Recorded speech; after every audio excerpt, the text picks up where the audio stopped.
Apesar de estarmos na quinta-feira santa, ainda farei comentários sobre política e economia no Brasil, deixando para sexta-feira a apresentação de 14 sonetos que eu fiz para a Via Sacra, para as 14 estações da Via Sacra.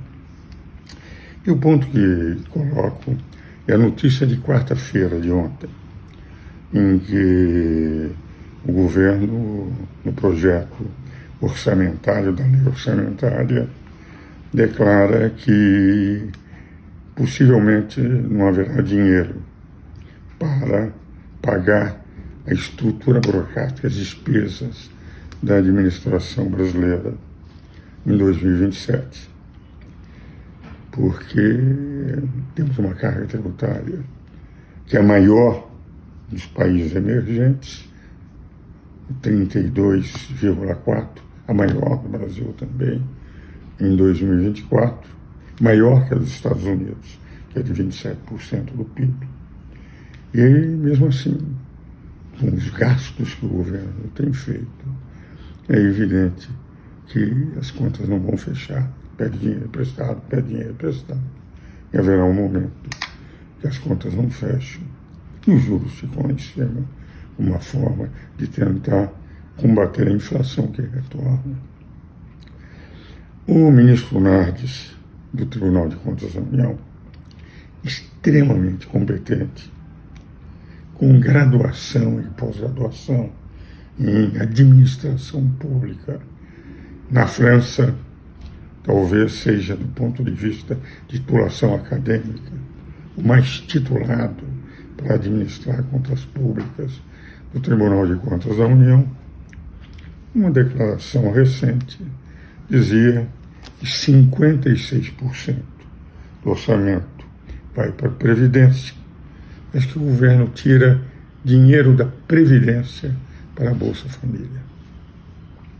E declara, enfim, que as pessoas que recebem Bolsa Família, muitas delas não querem trabalhar, não querem procurar emprego, preferem ficar com a garantia da Bolsa Família, um mortinho em casa, nas cidades do interior, em que produzem o próprio alimento ou fazendo bicos, com o que, de rigor, leva um programa, inclusive a Constituição Civil, que veio pedir ao presidente Lula, alguns meses atrás, para manter a Bolsa Família, mesmo que eles dessem emprego para pessoas da construção civil, porque o Secov não estava encontrando pessoas que preferiam ficar asseguradas na Bolsa Família.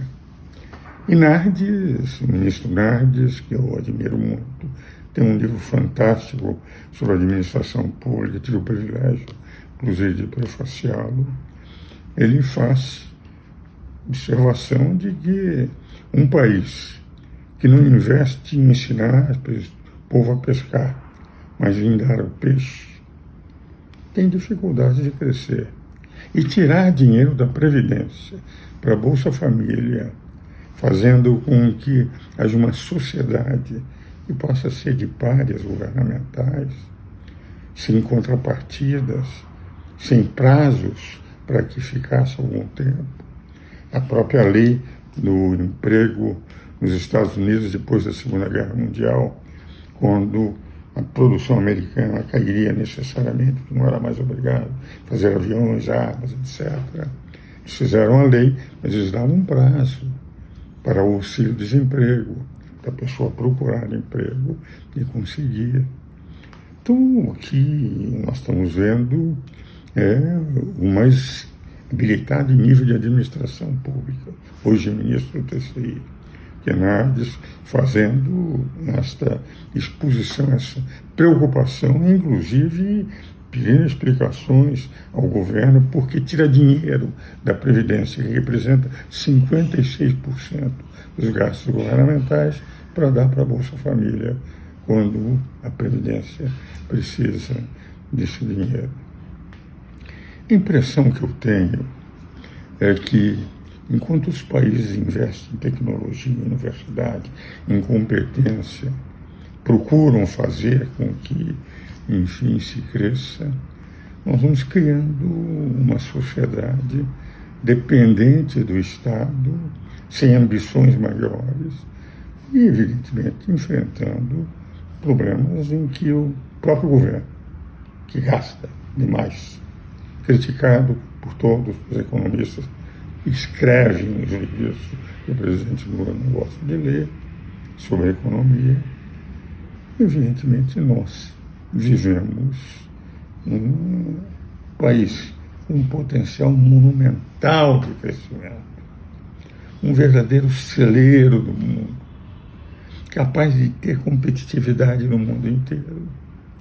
Mas, infelizmente, não tendo visão dos nossos dirigentes para nos situar com a importância que nós temos. Os Estados Unidos, quando Lula começou a sua presidência em 2003, anos atrás, portanto, tinha um PIB 6 vezes maior que o Brasil. Hoje, os Estados Unidos têm um PIB, Produto Interno Bruto, 12 vezes maior que o Brasil. Enquanto a China cresce em valores, em importância, o PIB crescendo sempre. Mesmo as economias desenvolvidas crescem. Nós tivemos, na era Dilma, nos últimos anos, com queda do PIB, foi recuperado em parte pela administração do vice-presidente Michel Temer, que criou o teto de gastos, não se gasta o que não se tem. O presidente Bolsonaro, apesar de enfrentar a Covid, que trouxe uma recessão econômica no mundo, entregou o governo com o PIB crescendo em desenvolvimento e dinheiro em caixa para o governo, 54 bilhões de superávit em 2022, e nós estamos aí com um PIB e jogar no consumo, aquecer o consumo, através de pessoas que recebem Bolsas Famílias, um aquecimento que não tem sido direcionado ao desenvolvimento econômico que nos daria competitividade internacional. Então, resultado. Apresentaram, os jornais deram na quarta-feira, mas na terça-feira, o projeto de lei orçamentária com esse alerta que em 2027 nós corremos o risco de não termos dinheiro para pagar as despesas administrativas, e que também o nosso custo burocrático, aqueles que são autoridades, aqueles que deveriam servir ao público, recebendo a essa altura, faz com que a nossa burocracia seja das mais caras do mundo. Porque Brasília é uma espécie de Versalhes do Luís XVI do século XXI. Não tem nada a ver Brasília com o que nós encontramos no Brasil. Com esse alerta que eu tenho batido, precisamos realmente ler livros de economia, ver de que forma se pode deixar, ouvir no TCU homens como Nath, cuja formação acadêmica em nível de administração pública é aquela que todos os administradores na parte de administração e de economia do governo deveriam ter. Enfim, mais uma vez uma reflexão sobre algo que eu gostaria de fazer ao contrário. O Brasil está indo bem, todos temos que elogiar aqueles que dirigem a nave brasileira nesse mundo tumultuoso. Mas, infelizmente, há meses, há dia, praticamente desde o começo do governo, quando se falou em arcabouço fiscal, eu tenho alertado que se nós não corrigirmos os gastos superiores àquilo que se arrecada, e se não reduzirmos a carga tributária, que com a reforma tributária vai ser consideravelmente aumentada, certamente nós continuaremos com esse voo de galinha, podendo até não voar, segundo o governo, a partir de 2027.